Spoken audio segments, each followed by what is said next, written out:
identity theft. If you have identity theft issues, somebody's used your information to open accounts, um, maybe somebody used your information to open up bank accounts. Identity theft issues, surprisingly, are actually almost easy to correct. Surprisingly, credit bureaus, creditors, collection agencies, they take them much more seriously now. They're much more responsive as far as deleting identity theft accounts, as long as we submit the correct documentation, the correct forms. So if you have any identity theft issues, contact me. Give me a call, send me an email, send me a message, and let me take a look at your reports. Let's identify which accounts are from identity theft.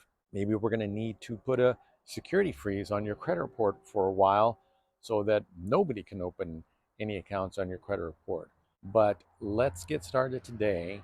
Let me give you an analysis, an estimate, and let's finally get you free from any identity theft issues and get back your good credit.